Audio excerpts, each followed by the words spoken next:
Yang dirahmati oleh Allah SWT, mari kita melanjutkan kajian kitab Aqidah Ahlussunnah wal Jamaah ala dhail kitab was sunnah, di mana kita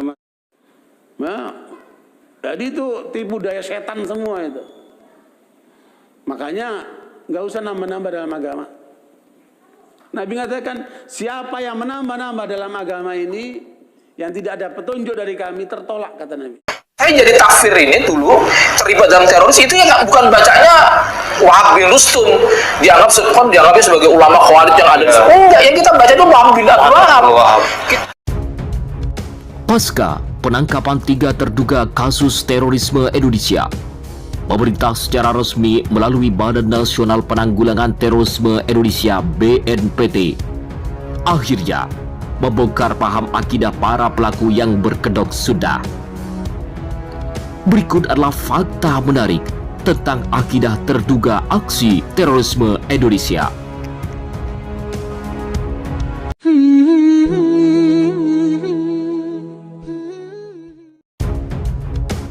Detiknews.com. Indonesia kembali dihebohkan oleh penangkapan 3 dai, 3 ustadz yang disinyalir terafiliasi dengan organisasi terlarang aksi terorisme dunia.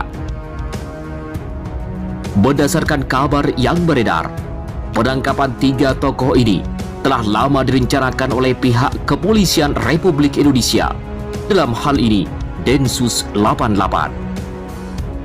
Ketiganya adalah termasuk tokoh berpengaruh dan mempunyai jamaah di berbagai tempat serta berperan aktif di berbagai organisasi ternama Indonesia.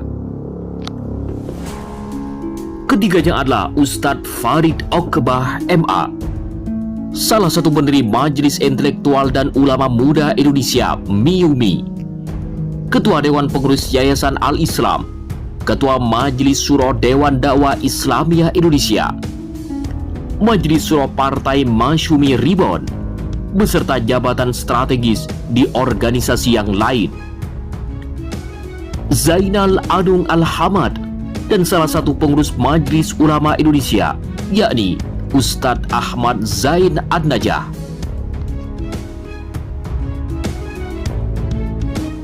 Setelah memperhatikan hasil konferensi pers dari Badan Nasional Penanggulangan Terorisme Indonesia (BNPT), ditemukan bahwa fakta menarik terkait akidah paham yang menyebabkan ketiganya menjadi bagian dari organisasi terlarang dunia saat ini.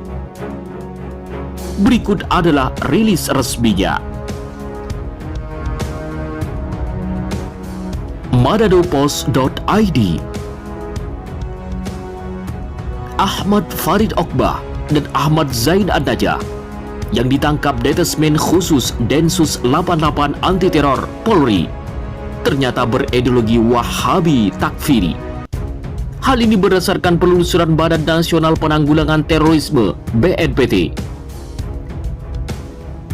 Akar masalah ini kan ideologi Wahabi takfiri. Nah, ideologi takfiri ini yang memunculkan sikap intoleran terhadap keberagaman, sikap eksklusif terhadap perubahan, anti budaya, dan anti kearifan lokal, serta anti pemerintah yang sah, kata Direktur Pencegahan BNPT, Brigjen Pol Ahmad Nur Wahid, saat dikonfirmasi Rabu 17 November 2021. Ideologi itu kemudian memunculkan gerakan politik dan kekuasaan dengan memanipulasi atau mempolitisasi agama. Tujuannya adalah untuk mengganti ideologi Pancasila dengan ideologi khilafah. Jamaah Islamiyah kan juga jaringan terorisme yang merupakan gerakan politik, ingin mendirikan negara khilafah atau negara agama menurut versi mereka, imbuh Nur Wahid.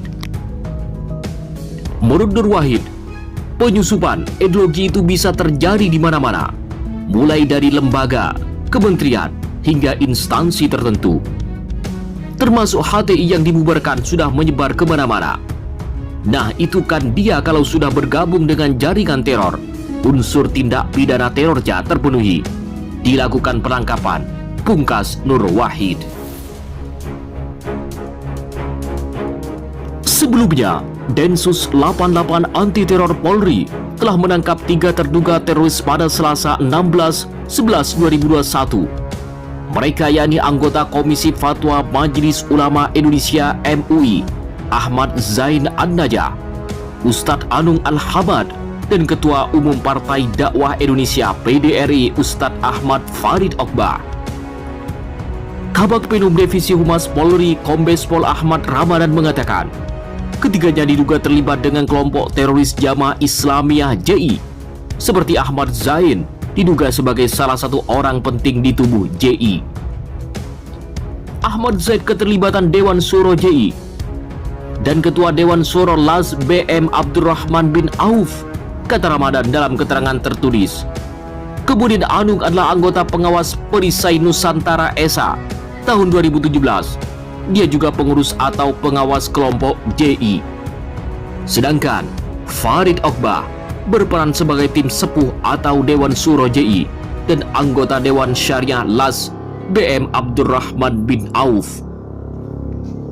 Jamaah rahmati oleh Allah SWT, mari kita melanjutkan kajian kitab Aqidah Ahlussunnah wal Jamaah ala dhail kitab was sunnah, di mana kita masuk ke pokok yang ke-13 terkait dengan pokok-pokok akidah Ahlussunnah wal Jamaah, yaitu yang ke-13 adalah kullu muhdatsatin fid dini bid'ah wa kullu bid'atin dhalalah wa kullu dhalalatin finnar. Bahwa setiap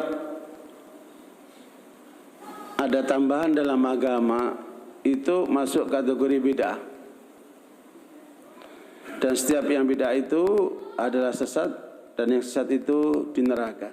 Memperingatkan, hati-hati kalian, jangan bikin tambahan-tambahan dalam agama. Itu Nabi udah ingatkan. Karena tambahan agama ini akan sangat menyesatkan. Dan menyesatkan itu akan apa? Rugi nantinya. Ikhwan barakallahu, kalau dipertanyakan dari mana mulainya bid'ah ini? Dari mana mulainya bid'ah itu?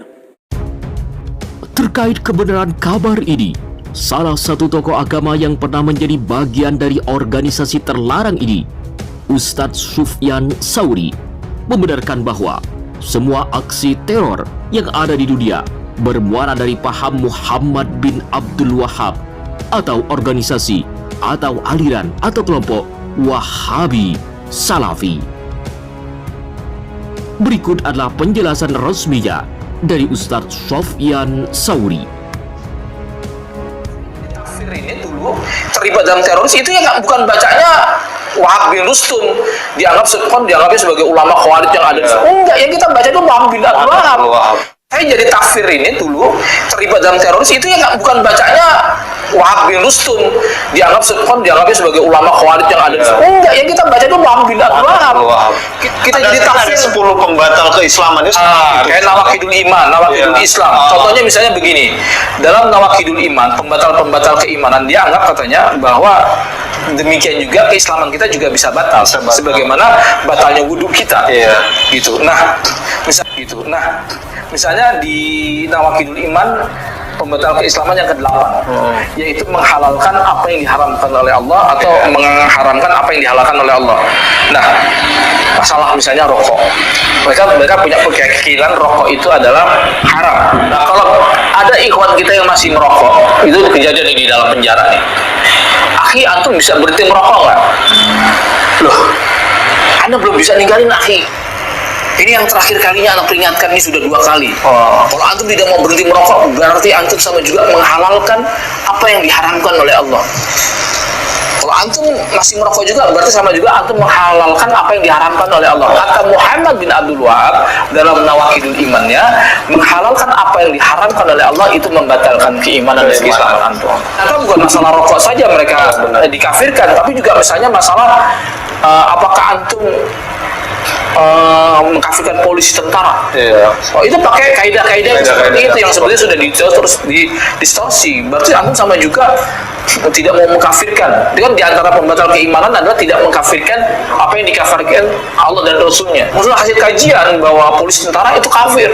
Kalau antum nggak mengkafirkan, berarti antum batal keislaman antum, keimanan antum. Itu mudah itunya gitu. Dan ini berasal dari pemikiran-pemikiran Wahabi tersebut. Jadi kalau ada yang bilang mengatakan ini Wahab bin Rustum, dia suruh baca lagi lah. Wahab bin Rustum itu bukunya yang mana?